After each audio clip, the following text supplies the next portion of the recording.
welcome back to Killing Crickets. God damn it. Good to see you again. I'm John Caparulo. And I'm Brian Shinanigan. Welcome back. Yeah, sweet. We're doing it again. How are you?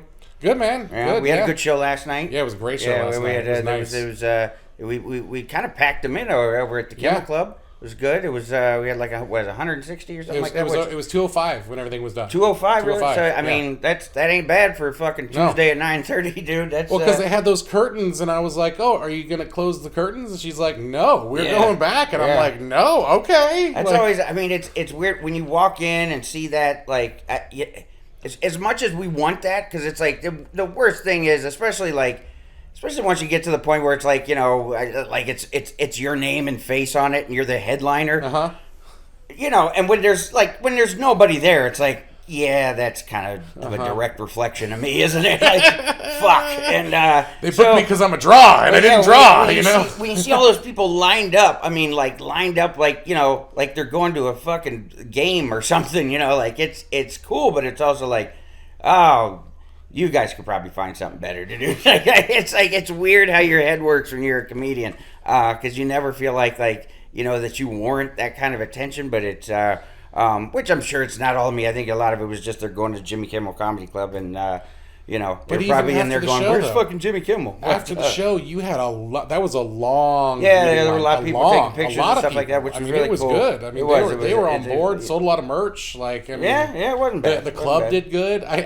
The waitresses were mad at me because I did a bit in the beginning where like, make sure you get the food because I know it's good. And she's like, why did you say that? We sold so much food. And really? I'm like, but isn't that what you're supposed to do? They're like, what the fuck? Idea. Why are you making me work? Like they had, serving I drinks, saw them. dude. They had just trays of food, so much. Like really? 9:30 too. That's weird. People were all in on it. I'm never, that's one of the things I always loved at the Comedy Store was Mitzi. Made it, at least by the time I got there, it was a rule like no food. Like the only food we had at all was popcorn, and that was just for her usually. So I think it was pretty much there was no because we didn't sell food because I mean it really is it can be hazardous with comedy. You don't want to be you don't want somebody fucking choking on a chicken finger when you're in the middle of a, it's like, man, can somebody help her, please? That joke was so good that somebody died. Yeah, I'm so proud of myself. So it can be kind of hazardous, which food is hazardous. So we just need more alcohol is what we need. Yeah. I'll take a spit take. I don't want somebody to choke. Yeah. So it's I can't wait till they start serving weed at the comedy club. But it's no, like you had a great set, but you're like you missed that one that last night. That still fucking bothers me. I knew it would stick with you all night. It still bothers me now. Well, because the thing is too is like one of my best friends was there. One of my best friends from growing up, I mean, we don't see each other as much now, but still when we see, it's one of those things like, still when we see each other, we'll talk for hours. Yeah. I mean, my friend Neil, we've known each other since the 6th grade, and Neil, he came in with a friend of his from work or whatever that, they're in Vegas for the week, and, I hate when they do this, you have a guest coming to the show, and they put him right up front. Right fucking up front. It's like, dude, why? I mean, I trust you that they have a seat, okay? I don't need proof, because it's so weird. And he felt awkward. I felt like it was just kind of like, and I think maybe part of that was the distraction, but also it was just, it was a great crowd, and I was just kind of working up to it, and I didn't realize I didn't set up the callback until I was. I mean, you were like on the I was doorstep. right there on the edge of the diving board. It's like, I'm like, oh fuck, man, and I had to instead of a monster callback, it just was like, well. Like on to the next thing. But you had such a great set, but I knew that would still stick with you. I knew it. Because it didn't matter how good everything else went. It really doesn't. Because it even stuck with you. You were on it too. And it's just because you just sit there and you're like, yeah, I did well, but man, you don't know how much better it could have been. No, I watched back my set and I missed 2 or 3 of my funniest tags. Yeah. And I'm like, how did I miss these tags? Yeah. I was like, I don't understand. I did the same thing last week where I missed 2 really what is going on? I'm missing my tags. So I'm that's why. I mean, because you get caught up in the moment, but it's especially with callbacks, it's like with callbacks, you gotta know to set them up beforehand. And a lot of this, the one I'm talking about, is it's newish. I've only been doing it for few months, and so it's like when I do, I do usually make sure I get it set up, but it happens. It used to happen all the time when let's see, when I was closing my Harris show. I would always close my Harris show with there's a callback in that about the blow up dolls, like and I mean. I remember there was at least one time when I got to that callback, did the callback, and then realized you had no setup. Fuck. I'm like, that is so much funnier if you guys know what I'm talking about, but you don't. So, well, good night. So yeah, it's a tough one, but also it's a tight. Like it was a tight. It's not your usual hour plus. It's a little bit tighter set. So you kind of had to cut. Well, in the shows last week, I thought we were doing 90-minute shows, and then last night they told me which a lot of casinos do, that they want you to go more hour and 15, and so it was like, oh shit, like, and you never think, you always think, especially early in your comedy career, like, how am I ever gonna fill an hour or even a half hour or 10 minutes? And then it's like, man, I mean I had to realize I had to shorten my set to like 53 minutes last night. I'm like, fuck. Like, I don't know. Yeah, it's like, how am I gonna get, because it's almost like steps in a triple jump or something. Like, you have to get to, there's certain things like you can't do unless you did that before, and it's a lot of shit going on. A lot of shit going on, people. But it's but that's comedy, baby. Yeah, that's what we're doing here. It's very here. intricate, and we can really suck all the fun out of it for you. But we're not gonna. We are just going to move forward to some stand-up comedy for tonight. Here, we're gonna go kill some crickets, come back and talk to some comedians, and then do some shows, do some sets ourselves. So hang with us. Watch the stand-up here. We'll be back. Yeah. Yeah. All right. I don't know if I have any reparations jokes. It's a golden rule of comedy. If you have any slave jokes, you should open with them. That's how you take everybody's fucking temperature. It's like, let's see where we're at, people. Yeah, man, that shit gets fucking. Everybody I think gets awkward over that shit. Like, every time I see a movie about slavery, like you watch like Roots or like 12 Years a Slave or something, like I always think, like, how desperate are the white actors for work? You know what I mean? Like, I'd be a fucking mess on the set. Like, I couldn't do that shit. Like, action, bale that cotton, boy. Cut. I am so fucking sorry. Again, like, I just want to make sure we're still cool, right? Yeah, you can whip me if you want. I'll buy you lunch. Fuck. That's fucking uncomfortable shit is what that is.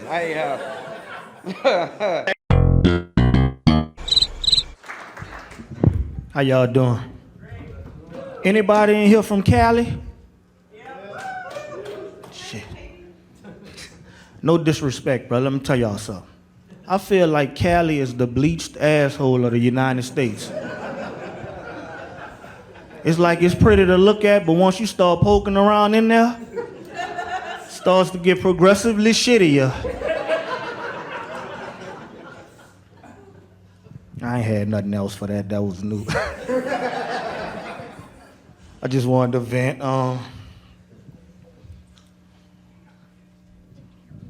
Awkward. Vegas locals, you see some unbelievable ass shit in Vegas. What I'm about to tell y'all is, I know y'all ain't gonna believe me. I was in North Vegas. I was at the gas station, and I was standing in line. They had another dude in line with me. This motherfucker had a wooden leg with a real foot.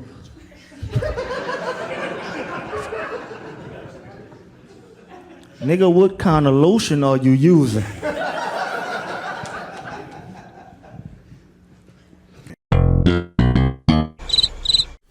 Back to killing crickets. We have another guest, Gator, one of my favorite comedians here at Wise Guys. I love that you wore the Jordan 6s tonight. I'm really happy about that. But how long have you been on comedy, Gator? Coming up on 3 years. 3 years, okay. You know what?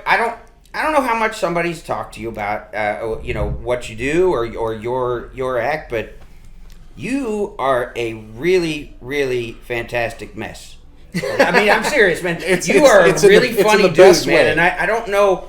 Sometimes I get the impression, because I've talked to you off stage, and I watch you sometimes on stage, and maybe you get a little flustered up there with because I've done it before too, where I just draw a blank or whatever. Yeah. But man, you got a lot of talent, man. I mean, you've got a lot of character. You've got a character that you're not putting on. I mean, it's you, which is. But you got a presence on stage. It's you really control it. I mean, I just, if nobody else has ever bothered to tell you, you really got a lot to work with, bro. Thank you, I appreciate it. I really want you to understand that, so that you know, because we all need it going. In order to push forward, you need somebody to kind of affirm for you. Right. Like, am I just fucking around? Like, do I have any business doing this or whatever? My wheels. But you really do have like a really just just so much for you to work with. All right, it really is, and I think the more you understand that about you and have the confidence behind that, I think, because man, you could, you're one of the dudes like that. Just I remember like one of the biggest, one of those the biggest moments for me as a young comedian. I came up at the Comedy Store, and I remember I'm sitting in the back, and I didn't even know. I mean, I was a doorman, I think, still at the time. And Eddie Griffin, I didn't even know he actually knew who I was. I mean, he would walk past me going in every night, but I just basically put my head down. Like, right. And I didn't even know he ever saw me on stage or anything. And I'm sitting in the back with one of my friends back by the bar and he just comes back and sits with us, and he looks at me. He's like, man, you're a natural, man. You could talk about anything up there. And I was like, and like, I still remember that. It's over 20 years later. Right. And it's like that. I don't know if he knew at the time, like, how much that really helped me. And I'm not trying to say that I'm Eddie Griffin status or anything like that. Not at all. Please don't get that shit twisted. Need that push. But just from I'm obviously I've been doing it a long time, and I've done a couple things in comedy. They call me a special guest for some reason. But it's like, but I'm just saying, it's like, I hope you understand everything you have to work with, and you have a lot of talent, you have a lot of character. Thank you, man. I'm trying to gauge it and understand where I'm at with it. Like, I just try to be realistic with myself. Of course. I noticed in this comedy, man, there's a lot of delusional people, man. You don't say. Yeah. You don't say. say. I think too, there's a lot of people. The thing I hate about comedy is there's a lot of people with good hearts, but they just not funny. Right. And you want them to be funny, and it's just like, but who am I though? I was looking at what's her name, man? She was just here, Annie Letterman. Yeah. She said she bombed for 2 years straight, no laughs. Yeah. And now she a multimillionaire. So right. You know great what I mean? comic. And the thing is, a lot of times it takes somebody who has, because like, look, no matter what how much you want to do comedy or whatever, really, you have to start with talent. Right. You have to start with, like, you were funny in the first place, and then you go up there and you have to harness and you have to figure out how to reproduce that for strangers.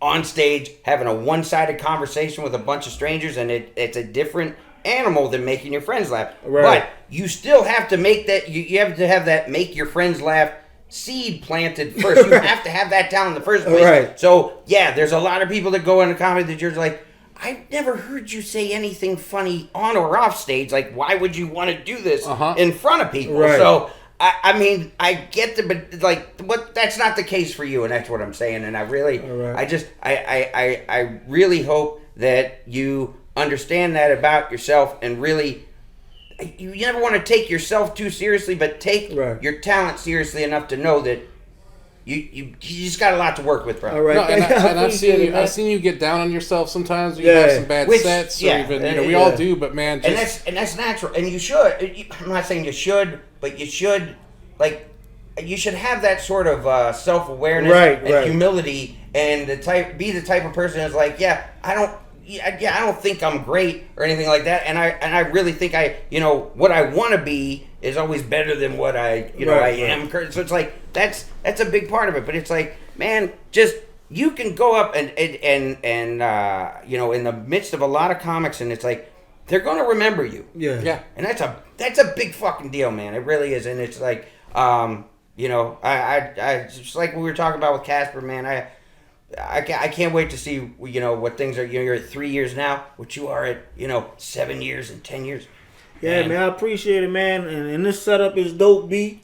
Like I appreciate y'all. I just want you to have more confidence in your shit because you show so light on the locals. Because I know there's a lot of clubs in Vegas. They don't really like to fool with local talent. They would, you know, go somewhere else. So that's been the case since really, you know, when I started comedy back in Cleveland and Pittsburgh. You know, people would always tell me, oh, there were a lot more open mics and things like that. Right. When I started, it was like it was all dried up. It was like nobody ever wanted to have an open mic night or foster new talent. And it's the thing is like in order for this business to continue, clubs like Wise Guys here that they know it's like you have to give a place to develop young talent, or you know, there's going to be nobody else that comes along. So it's very important that you have a place like this that is, you know, such a. It's like a garden almost, like for, you know, to grow new talent, and you have to have some place to go. And I just, man, and it's like a real community too. That like, you know, I'm basically an introvert, but I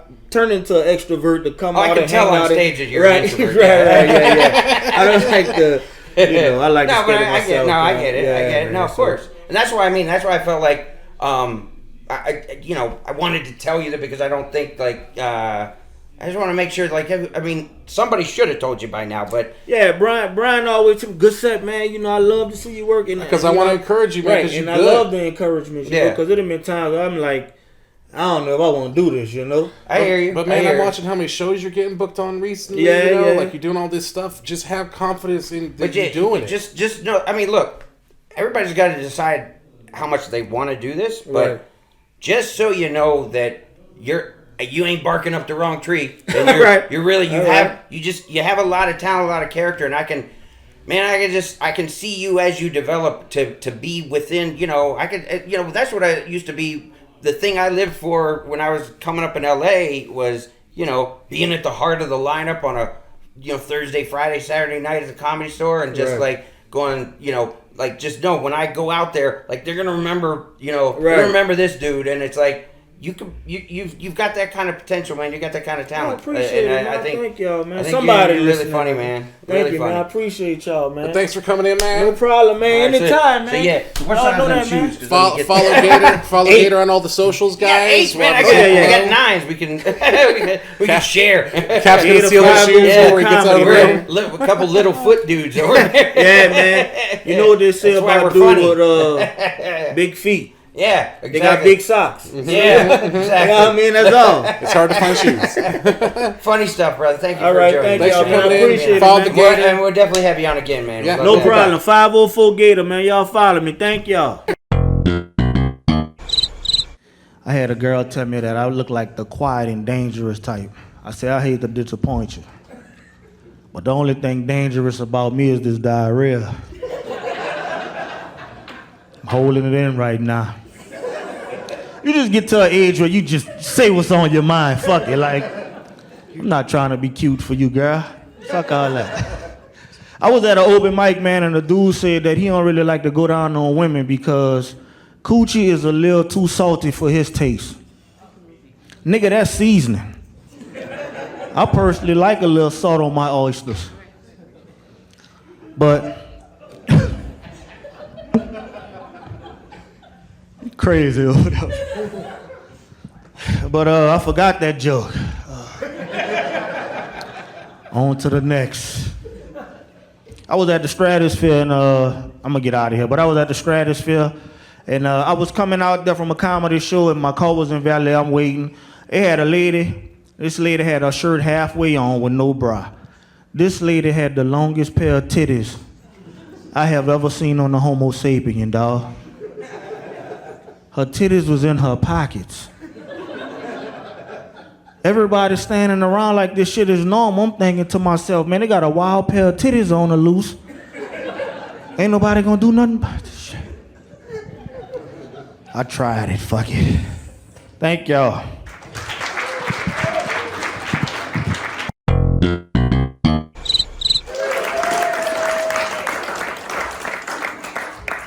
Wise guys, make some motherfucking noise! Thank I got into a fight with my Uber driver last week.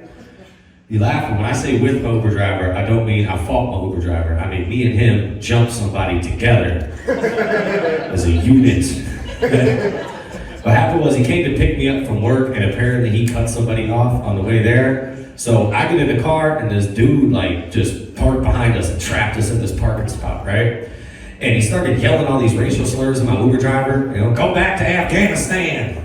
Trump should have built that wall. I was like, I wouldn't have done anything. Whatever. Right?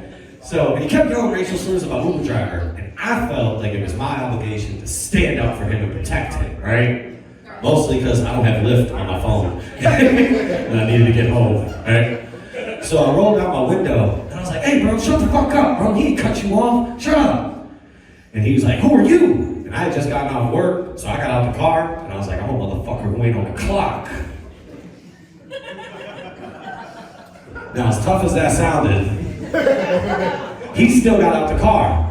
And he was this 6 foot, like, Sons of Anarchy dude, right? So I started regretting everything I said. I was like, yeah, build that wall. Now, luckily, he was more mad at my Uber driver, so he made like a beeline towards his door, and he was like, get out the car, get out the car. I said, fuck it, I'm already balls deep in this situation. So I went up behind him and I grabbed him like this, right? So he's fucking standing there looking like Curious George. He's like, get out. My Uber driver saw his opportunity to strike, so he got out the car and punched him right in the face. Mink! I let him go, and he hit him 2 more times. Mink, mink!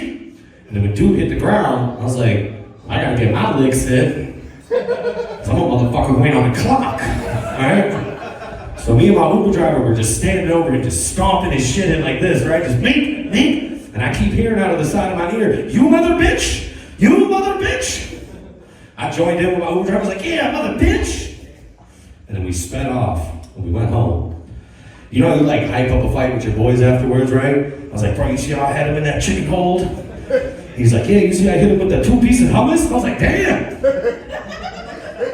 5 stars, 5 stars. He gave me 5 stars too. I didn't even know you could do that shit.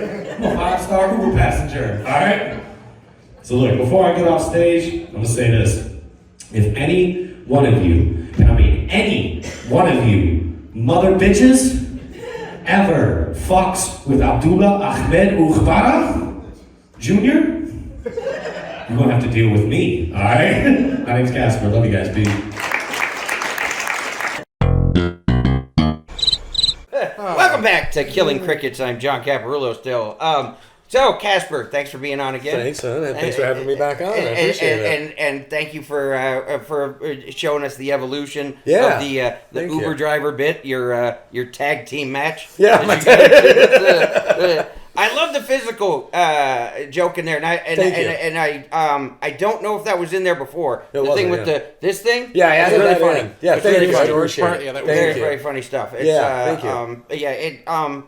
You know, altogether, like we were talking, like, because you're going to be doing the Jimmy Kimmel Club. Yes, thank you for that too. And like, it's not. This isn't going to be your first paid gig, is it? Because I know you're new. No, I've done. I mean, it's the most I've been paid for a gig. I try to take care of. I appreciate it. I never want to be that guy. I've done. Rips people off. I couldn't give you a number, but I've done a fair amount of paid gigs. Cool. Yeah, I've done a couple shows here. But I'm excited to have you on that show. I'm very excited to be on that show. Thank you so much. It'll be me, you, and Brian that time, and it's fun. It's you know, I've been like debating over whether, like, I'm trying like to think, like, do I want Brian to go first, because like you're really funny, but it's also you have an edginess to you that I'm like, do I want to bring him up first, or probably I'll probably have you go. I'll probably have you open and then you go. Okay. I was talking about and too. do like your little pop in guest spot, basically, to be called like a feature spot. And but it's you know, I really.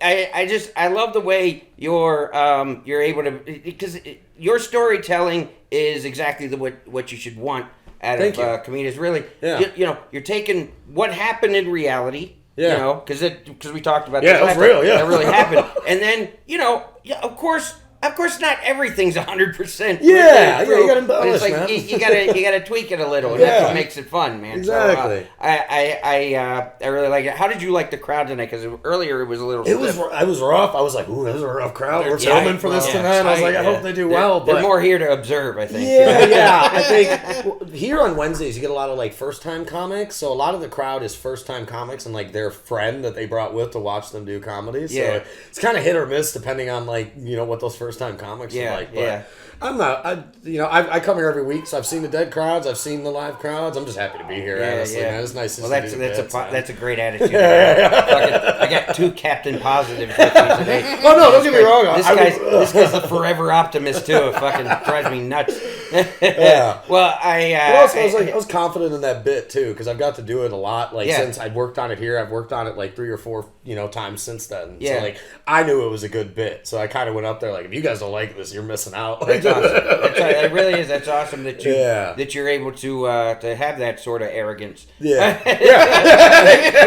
Like it really does. It really does matter because I mean I think that's what matters with everything, whether it's comedy, whether it's sports, anything like that. It's like confidence is such a huge part of the deal, and it's like if you don't have that, like just the audience is going to sniff it out. Yeah. And I don't think this is funny. Why would you? Right. Like, And I mean, you don't want to be overconfidence. It's like because look, if you're not funny, like it doesn't matter how confident you are, you're still. It's like you're just going to be really confident about second. But it's like it really does. You have a nice blend there, and I think it's. Man, I can't wait to see where you are just at 5 and 10 and all that. Thank you. Me too. I'm really excited. You got it's gonna be good for it. It's also there's gonna be a lot of shitty moments too. Oh yeah. So get ready for that. My whole life's been filled with those. That's fine. Good. So I'm used to it, man. You've been prepared. You don't know this about. I'm a failed rapper, so I'm used to failure. Oh, okay. Are you really? Yeah, no. I did music for like 10 years. Really? Yeah. So shit. Yeah, so I feel like that kind of gave me a little bit of a. I feel like that kind of gave me a little bit of an edge when I started doing comedy because I had like stage presence. I knew how to hold a mic and like that things does like it that. does it really does. Yeah. It makes a big difference, and it makes a big difference no matter where you're from. Another comic who used to do Chelsea lately with me, a guy named Michael Yo. Okay. He's he got into comedy. We were still doing Chelsea lately, but I remember he pissed us all off because we were on the show and he had done his first like open mic and Chelsea was trying to fucking break his balls. She's like, "So how did it go?" And he's like, "Oh, I don't know what you guys are talking about. Stand-up's easy." And we're all like, "I'm gonna punch this motherfucker." It's like, really? Oh, it's easy. Yeah, I mean, because the thing is he had all that because he was an e-reporter before that. So it's like when you are used to being in front of people and presenting yourself that way, it makes a big difference. No, it did help a lot because like I see a crowd and I'm like, okay, I've been here. It's a familiar place. Yeah, it's just it's just I'm in the same neighborhood on a different street type of thing. You know what I mean? So. I'm trying to get your tape though. Huh? What? You want my mixtape? Yeah, man. Yeah, my mixtape. You gotta pay some money for my mixtape. I might want to hear some flow. I'll slide you a copy. All right. I did battle rap too. So like, if you like battle rap, I used to battle rap. Oh, I bet you were good at that too. I was really good at battle rap. Nice. Yeah, I love battle rap. Man, I want to check that out. I'll send you some shit, man. It's good shit. Yeah, you'll like it. All right. I guess I'm in the hole, so I got to go on. All right, great talking to you. Great talking to you, man. Thanks for coming back on. Kill them fucking crickets, dog. Come back through. Thanks for having me again, Yeah, guys. man. Hold it down. I want to address an elephant in the room. I'm white. All his bars are fucking marked out now. Fuck you dressed like that, bro. You want some other shit. This is the danger zone. We don't play that color shit. Let me get back to these bars. I said I ain't lost the battle yet. And I'll be damned if it's to you. Bro, my pen game vicious. I'm about to draw on Drew.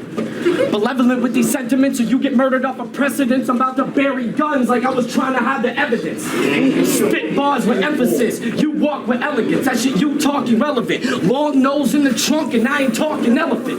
Give him a round, another round, another round, another round. This shit is fun. I ain't even got to reload to put an extra clip in guns. But yo, fucking name flips. I'm about to expose this dude. There's a couple of things that I know about you, and I know they're true, so don't try to lie. Clouds chased you up and down the loo to beat your ass, and you just ran to hide. Check the house.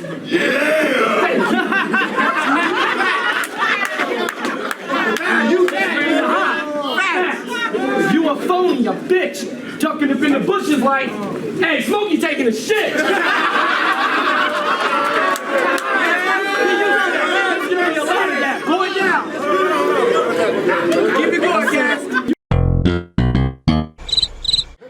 You know, like precipitate, like rain is a fucking event here. Like every time it rains here, inevitably somebody always says to me, like, well, we needed a good rain. Like, what do you have, crops? What are you talking about? Like, I mean, like, I've been on Earth long enough, I understand rain is necessary, but I've never waited for rain. Like, maybe I'm spoiled from fucking civilization, I don't know. I mean, I turn on my faucet, I got water. I mean, I guess if I turn on my kitchen faucet and it went, like, oh, I guess we need a good rain. But yeah, I never really waited for fucking rain, man. It's, but yeah, we've lived here for about 5 years, me and my wife and my daughter. We just moved to a new house. It's been about a year now. We've been in a new house. It's all right. It's up in the suburbs, like maybe a half hour from here. It's like the previous owners put solar panels on the roof, which sounds cool, you know, saves on the electric bill. It's environmentally sound, but nobody told us that with every set of solar panels comes a free set of fucking pigeons.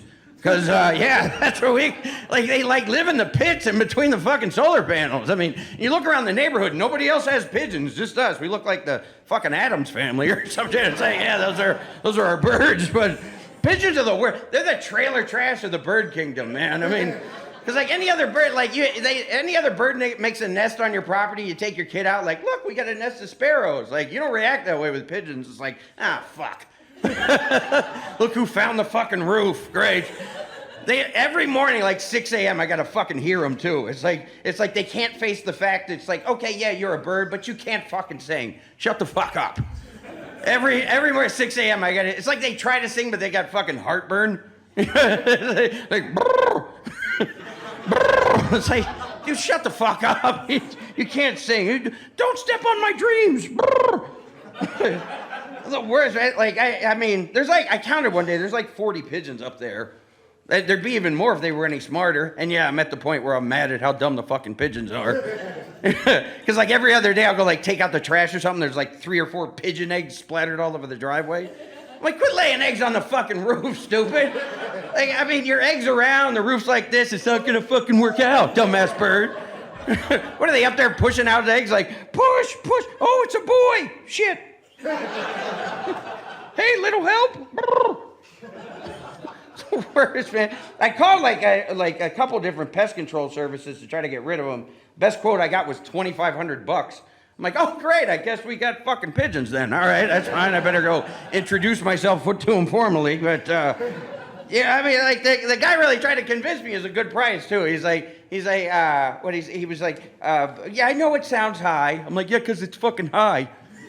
He's like, but you know, we do a really thorough job, very, very professional, very, very, very clean job, very environmentally safe job. We do a really humane job of relocating the birds. I'm like, relocate? What do you find them jobs? You know, like it's, what am I gonna run into my pigeons at fucking Kinko's or some shit? But I'm like, I assumed you did a professional job. That's why I called a pest control service. I didn't just put an ad on fucking Craigslist. You know, $50 for whoever has a ladder and a baseball bat. You know,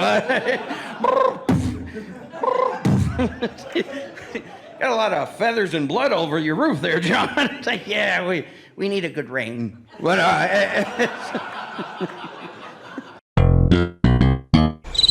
that's a lot of the, you know, the reason why I try to transition whoever was before me. I try to transition off of, you know, what they were doing because you know.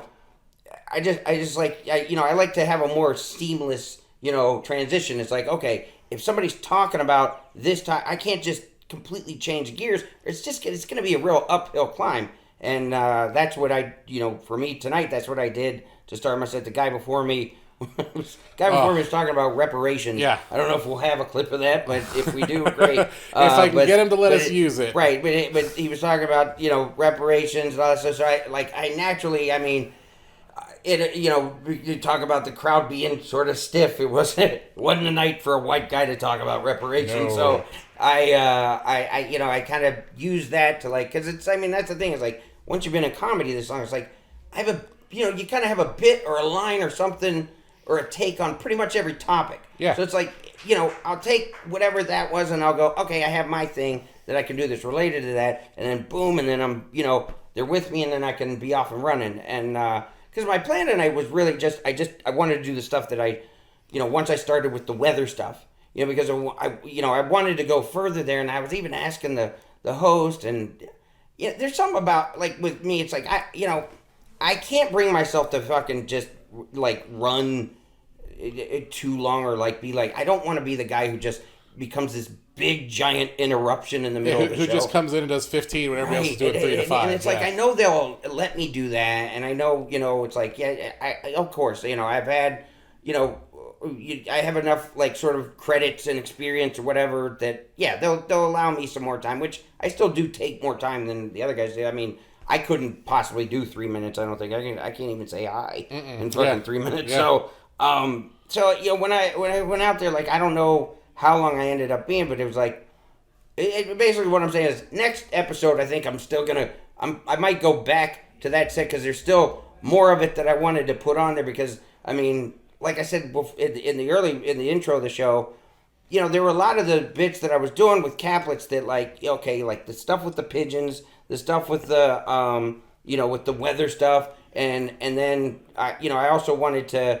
there was more as far as, like, the new house and the neighborhood that we moved into, and I wanted to go into that, but I didn't want to be a fucking time pig. You were already in about 8 minutes or so. Was I? Okay, that's right. I felt like... But that's the thing is, you feel your wheelhouse. You feel when you can tell. Right, and I just felt like, okay, you're the only person here they don't put a clock on. Right. The only one. Well, tonight, because there's nobody else. But never. We never put a clock on you. And I appreciate that. But every other special guest, clock. Because they always run if you don't give them a clock. Right. I try to, I don't like, I mean, and part of that comes from being, working at a comedy show. I was a doorman, and I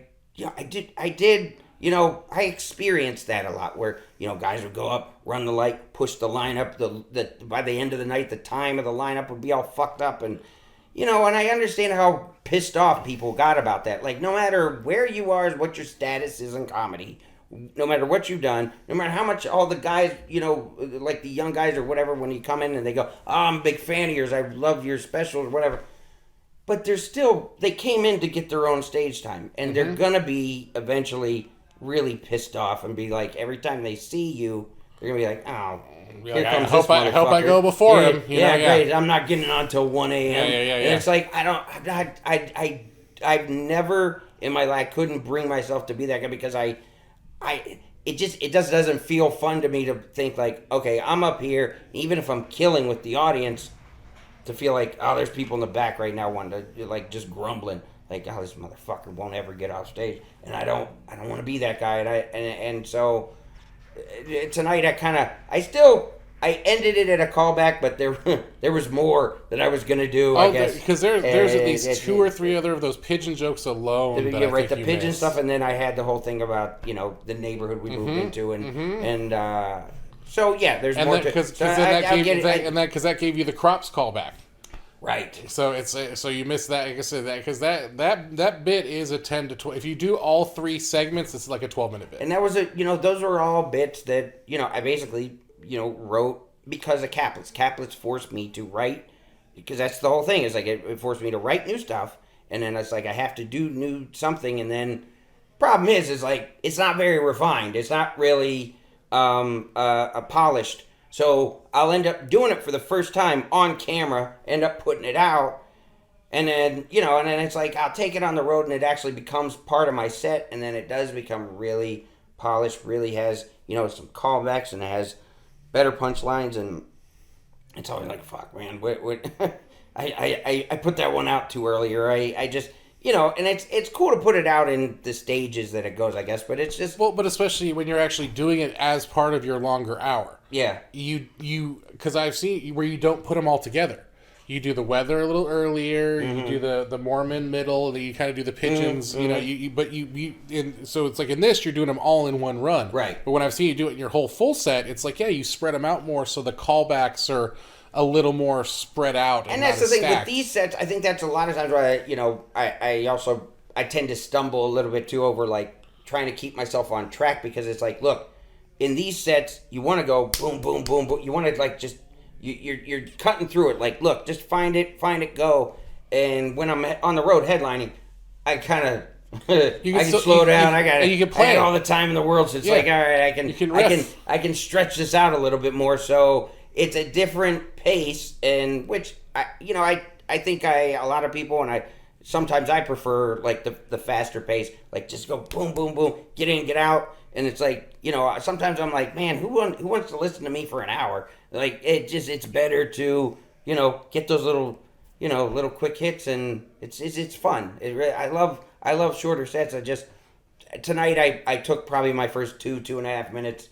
the reparations because you had to address that elephant in the room. So it's you could not follow. He was on reparations. He went Rachel Dolezal, which that's a hot topic, right? The thing is but the thing is that was totally necessary in order for the rest of my set to work, because I feel like I walk up there and I just, that's how I establish rapport, I guess, with the audience. But if you just went up there and went like, so I got a new, moving a new weather, huh? Right. So Vegas locals, it doesn't have the same hit. It probably still would have eventually gotten them, but you'd have lost your first 3 to 4 minutes on, this guy is funny, instead of like, somebody talking about the fucking weather, And it's just. So I think I'm gonna that particular set, you've seen a little bit of it, but I'm gonna I'll bring some more back next time, and we'll expand on that, and we'll try to get everything that I wanted to do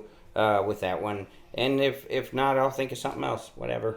Because that's how we go here, baby. We're doing it all. Killing crickets either, no matter what. God damn it. No matter what we're doing, we're killing crickets. But yeah. Like, subscribe, tell your friends. We got all the lists below of all the comedians that were on here, their socials, all that stuff. Follow John Caparulo on all platforms. Follow me, Brian Shinanigan, on all platforms. I've been Brian Shinanigan. I'm John Caparulo. And we'll be, if you're in Vegas, come check us out at Jimmy Kimmel Comedy Club. We'll be there Tuesday and Thursday. Well, this won't come out, but Tuesdays, every Tuesday, till they tell us to stop.